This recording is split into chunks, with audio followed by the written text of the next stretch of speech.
আপনাদের সাথে আজকে শেয়ার করব 4B বাইকের একটা খারাপ জিনিসের সাথে, যে জিনিসটা হচ্ছে ফার্স্টে মোটোব্লগে যাই, তারপরে আপনাদের সাথে বলতেছি। আজকে RTR 164B এই বাইকটার মধ্যে আমি কিছু ভালো জিনিস, আমি সবসময় যেহেতু চালাই বাইকটা, সো আমি ভালো জিনিসটাই বেশি বলার চেষ্টা করি খারাপ জিনিসের চেয়ে। এর মধ্যে আমি একটা খারাপ জিনিস যে জিনিসটা সবচেয়ে বেশি আমার কাছে খারাপ মনে হয়, সেই জিনিসটা হচ্ছে এই বাইকটার রডটা। এই রডটা দেখতেছেন, রাইট নাও আমি হচ্ছে 300 ফিটের এই জায়গাটায়। তো আপনার সাথে বলি কথাটা, এটা হচ্ছে অ্যাপাচি RTR 164B এই বাইকটার সাসপেনশন রডটা। এই রডটার মধ্যে হচ্ছে প্রচুর চিকন হয়, মানে আপনারা যা জিক্সার অথবা হচ্ছে ইয়ামাহার বাইকগুলো ইউজ করেন বা চালান, তারা প্রত্যেকেই দেখবেন যে এই বাইকটার সব বাইকের রডগুলা প্রচুর মোটা হয়, যার কারণে ওগুলো পড়লেও মানে অত বেশি বাঁকা হওয়ার পসিবিলিটি কম থাকে। বাট এই অ্যাপাচি 4B বাইকটার মানে এগুলো যতগুলোই সিরিজ আসছে এই পর্যন্ত বাংলাদেশে, যতগুলোই মডেল আসছে, X-Connect DD আবার হচ্ছে FI ইঞ্জিন, ওই প্রত্যেকটা রডটা সেম, তার মধ্যে কোনো রকম আপডেট করা হয়নি, যার কারণে এই রডটা প্রচুর পরিমাণ চিকন এবং হালকা একটু যদি আপনি একটা গাড়ির সাথে ধাক্কা খান তাহলে এই জিনিসটা বাঁকা হয়ে যেতে পারে। আর বাঁকা হলে এই রডটা ফুলি চেঞ্জ করতে হয়। এগুলো লেদে যে যতই সোজা করেন আপনি, এগুলো থেকে ভালো ফিডব্যাক কিন্তু আপনারা কোনোদিন পাবেন না। আর সাসপেনশন জিনিসটা যেহেতু অনেক বেশি রেয়ার, সো এই জিনিসটা আপনাদের মানে চেঞ্জ করা ছাড়ার উপায় থাকে না। আমরা অনেকে যারা বাইক ইউজ করি তারা হচ্ছে বাইকের কিছু জিনিস সবসময় মেনটেন করার চেষ্টা করি, প্রত্যেকটা জিনিসই। এর মধ্যে আমরা দেখা যায় যে অনেক সময় সাপোজ ধরেন আপনি বাইকটা নর্মালি চালাচ্ছেন, কাউকে দিলেন, তো ও হচ্ছে সাপোজ ধরেন আপনি বাইকটা চালাইতে কোথাও যে লাগাই দিল, ওই লাগানোর ফলে ওই বাইকের যে সাসপেনশনটা এটা কিন্তু বাঁকা হয়ে যায়। এই বাঁকা হওয়ার প্রবণতাটা X-Connect সবচেয়ে বেশি, এই অ্যাপাচি 4B বাইকে সবচেয়ে বেশি। এই রডটা এত চিকন দেওয়ার কারণটা আমি বুঝলাম না, মানে এটা এত চিকন দেওয়ার কারণটা কি, এটা আপনারা জানলে অবশ্যই আমাকে জানাবেন। এটার মধ্যে আমি এই সেগমেন্টের অনেক বাইকগুলো দেখছি যে বাইকগুলোর মধ্যে অলরেডি মানে এই সাসপেনশনটা অনেক বেশি মোটা থাকে অ্যান্ড অনেক বেশি স্ট্রং থাকে। মানে এটার মধ্যে আমি এই স্ট্রংনেসটা পাইনি, মানে আমার কাছে মনে হয়েছে এটা প্রচুর পরিমাণ প্রচুর পরিমাণ দুর্বল। মানে এটা আমি অনেকগুলা X-Connect দেখছি সেম অবস্থা। তো এটার কারণটা আমি বুঝলাম না আসলে এটার কারণটা কি।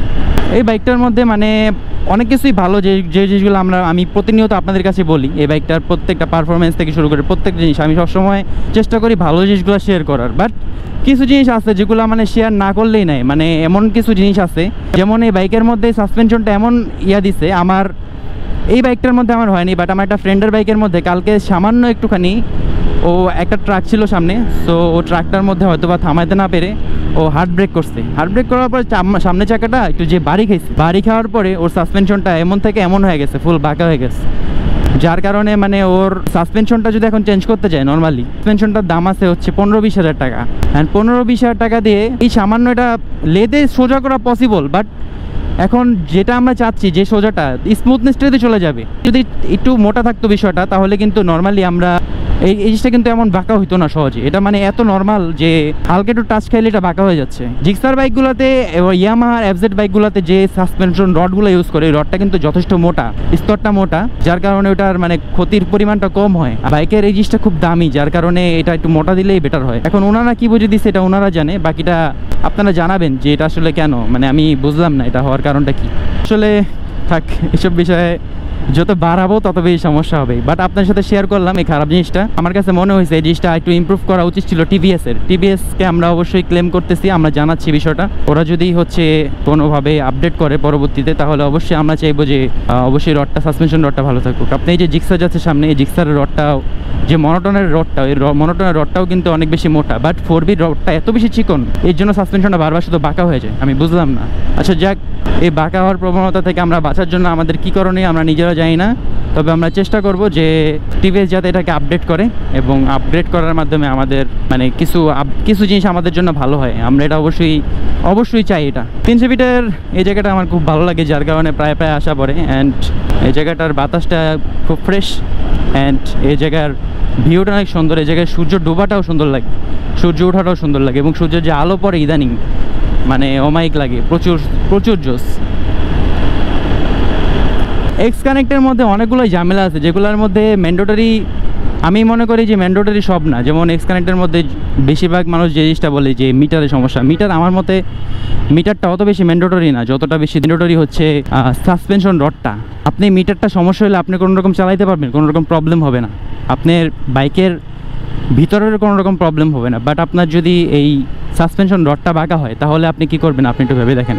এটা তো কোনো কি হইলো, এত হর্ন দেওয়ার কারণ তো বুঝলাম না, এখানে তো হর্ন দেওয়ার কোনো কারণে আমি দেখতেছি না। আচ্ছা যাই হোক, মানে যেটা বলতেছিলাম যে মানে এই রডটা যদি ওনারা আপডেট না করে তাহলে আসলে এই বাঁকা হওয়ার প্রবণতাটা বারবার থাকবেই, আর একটা সমস্যা সমাধান কোনো দিন হবে না। আর বাইক দেখা যায় একবার ছোটোখাটোভাবে পড়লেও এটা প্রচুর পরিমাণ আঘাত খাবে, অ্যান্ড ওইটার ফলে দেখা যাবে যে বাইকের প্রচুর পরিমাণ ক্ষতি হবে। এত বড় একটা ক্ষতি, বুঝতেছেন? একটা মানে একটা সাসপেনশন রড কেনা অনেক টাকার বিষয়, কিন্তু ভাই সবাই তো আর মানে ভাঙলো আর লাগাই ফেললাম বিষয়টা এমন না। 20-30 হাজার টাকা সবাই খরচ করতে পারবে না। যারা এত ভাঙাচোরা রাস্তা, এরকম ভাঙাচোরা রাস্তার মধ্যেও দেখা যাবে যে মানে একটা পড়লে যে কোনো সময় পড়তেই পারে, বাইক 2 চাকার ভাই, এটা পড়তেই পারে। এটার মধ্যে একটু স্ট্রং করার যথেষ্ট চেষ্টা তো মানে করা উচিতই কোম্পানির তরফ থেকে, বাকিটা নিজের রাইডের উপর। এখন যে রডটা দেওয়া হয়েছে এই রডটা আমি অনেকগুলো বাইকে দেখছি, অনেকগুলো ইয়াতে দেখছি। আমি টিভিএস শোরুমে সার্ভিস সেন্টারে গেলে দেখি যে এই রড ইস্যু নিয়ে অনেকে ভুগতেছে। এই রড এত চিকন যেটার কারণে মানে দেখা যায় যে বারবার এটা মানে বাঁকা হয়ে যায়। তো এগুলো আর কি আমরা মানে টিভিএসকে চাইবো যে এটা যাতে একটু আপডেট করে। ওরা ঠিক করতেছে না, যদিও এটা মানে অনেক আগে থেকেই চলে আসতেছে। অনেকে হয়তো বা ভাবে যে দিছে হয়তো বা কোনো কারণে, বাট যেহেতু এই সেগমেন্টের প্রত্যেকটা বাইকেই মানে এই রডটা ভালো রড ইউজ করতেছে, ভালো মাপের রড ইউজ করতেছে, অ্যান্ড প্রচুর মোটা রড ইউজ করতেছে। সো আমার মনে হয় যে ওনাদেরও কিছুটা আপডেট করা উচিত। যুগের সাথে তাল মিলানোর একটা ব্যাপার আছে না ভাই, তো এমনই কিছু মানে বিষয় আছে যেটা আসলে একটা মানানজস্য রাখা উচিত প্রত্যেকটা জিনিসের সাথে। এখন আপনি যদি এই যুগে এসে iPhone 4S চালান তাহলে আপনার সাথে কিন্তু যায় না। তো তেমনই মানে এই যুগে এসে তো চিকন রড মানে এটাও তেমনই যায় না।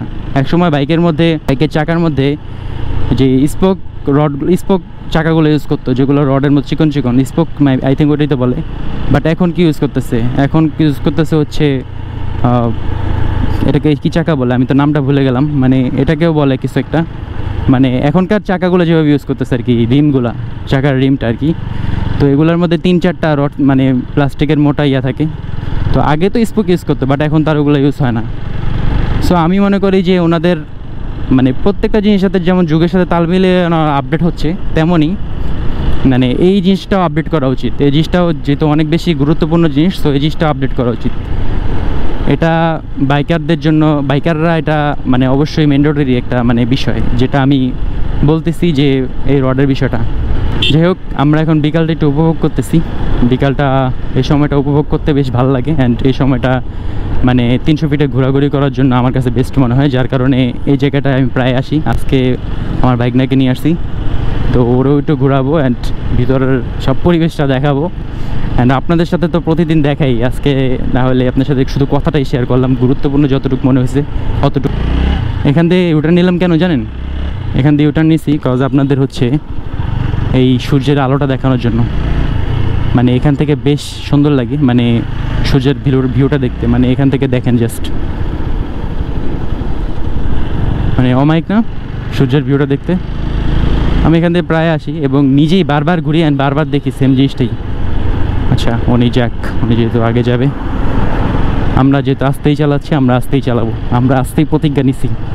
অ্যান্ড অনেকে আছে 300 ফিট রোডে প্রচুর পরিমাণে মানে টপ স্পিড সেই এগুলো মজা আসলে আমরা বুঝি না। মানে এগুলোর মজাটা আসলে এক এক জিনিস মজা আছে, বাট প্রতিদিনই যারা আসে, প্রতিদিন এমনও কিছু লোক আছে যারা প্রতিদিনই 300 ফিট আসে, প্রতিদিনই তারা হচ্ছে রেস করে অ্যান্ড এটা নিয়ে মজা পায়। আল্লাহই জানে আর তারা জানে এটা নিয়ে কী মজা পায়। এটা নিয়ে আমার কোনো কিছু জানার নেই, মানে জানলে আপনারা অবশ্যই জানাবেন। এই তো ছিল মূলত। আজকে আর ভিডিওটা বড় করবো না, হোপ রাখতেছি ভিডিওটা ভালো লাগছে। আর যদি আমার এই ভিডিওটা ভালো লেগে থাকে তাহলে অবশ্যই ডিয়ার লামরোস চ্যানেল সাবস্ক্রাইব করে হয়ে যাবেন আমাদের ফ্যামিলি মেম্বার। তাহলে দেখা হচ্ছে আবারও পরবর্তী নতুন কোনো ভিডিওতে। ততক্ষণ পর্যন্ত টেক কেয়ার, আল্লাহ হাফেজ। I put the lit in the lead, I put the G up in Greece, king of the sea, my island rocking with me, I never need